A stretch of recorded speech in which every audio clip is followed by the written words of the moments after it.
ఆధార్ డైరెక్షన్లో మరి గతంలో కూడా యూరి ది సర్జికల్ స్ట్రైక్ అనే సినిమా వారు తీశారు. ఈ సినిమా నిజంగా ఏ విధంగా భారతదేశాన్ని కాపాడటానికి సరిహద్దుల్లో సైనికులే కాకుండా మన గూఢాచారులు ఏ విధంగా వాళ్ళు వారి యొక్క కుటుంబాన్ని వారి యొక్క నిజ జీవితాన్ని త్యాగం చేసి దేశ రక్షణ కోసం అనేక కష్టాలు పడినటువంటి ఒక కథ ఈ దురంధర్ 2. అది చూస్తూ ఉంటే నిజంగా ఈరోజు అనేక దేశాల్లో భారతీయ గూఢాచారులు భారతదేశ ఒక మన సమగ్రతని, భారతదేశ ఒక మన సెక్యూరిటీని, భారతదేశ ఒక మనం రక్షించుకోవడానికి అనేక దేశాలు కుట్రలు పొందేటటువంటి ఒక దాని పన్నాగాన్ని బయట పెట్టడానికి గూఢాచారులు పనిచేస్తూ ఉన్నారు.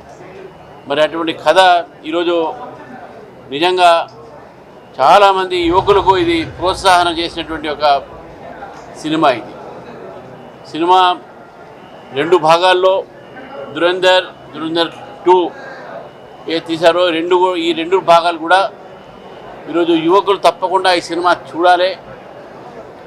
ఏ విధంగా అయితే అన్నిటికీ శారీరకంగా, మానసికంగా, ఆర్థికంగా చితికి ఏ విధంగా ఈరోజు దేశ రక్షణ కోసం మన ఇండియన్ స్పైస్ పనిచేస్తున్నారనే విషయాన్ని ఈ సినిమాలో మనకు కనబడతా ఉంది.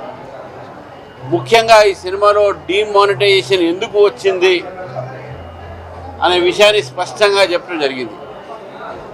పాకిస్తాన్ నుంచి కొన్ని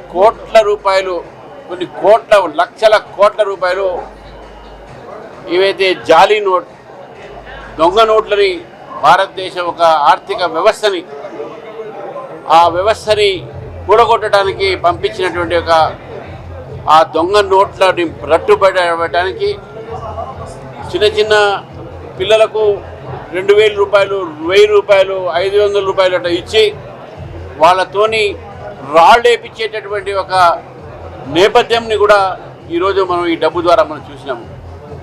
చాలా బాగుంది సినిమా. ఏ విధంగా పాకిస్తాన్ మన దేశం పైన రకరకాలైనటువంటి ఒక ఏవైతే ప్రయోగాలు మన దేశంలో ఒక దేశవాసులను చంపడానికి, ఇక్కడ ఉగ్రవాదాన్ని పెంచడానికి ప్రయత్నం చేస్తున్నారు.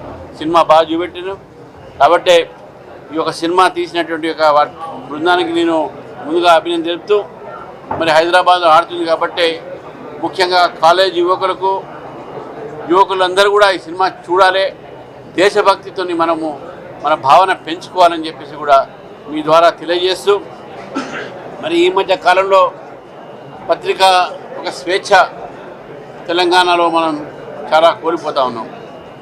ఏదైనా ఒక ఛానల్ ఏదైనా రాజకీయంగా ఎవరి మీద చెప్పినా కూడా దానికి ఒక పద్ధతి ఉంటుంది, దాన్ని ఒక నిరసన తెలపడానికి. కానీ ఆ ఒక యజమానాన్ని భయపెట్టడం, ఆ ఛానల్స్ని భయపెట్టడం అనేది ఇది పద్ధతి కాదు. ఇది ప్రజాస్వామ్య పద్ధతిలో ఇది భారతీయ జనతా పార్టీ ఏదైతే ఛానల్స్ పైన ఏదైతే అటాక్ చేసే ప్రయత్నం చేస్తూ ఉన్నారో అటువంటి ప్రయత్నాన్ని ఖండిస్తూ ఉన్నారు.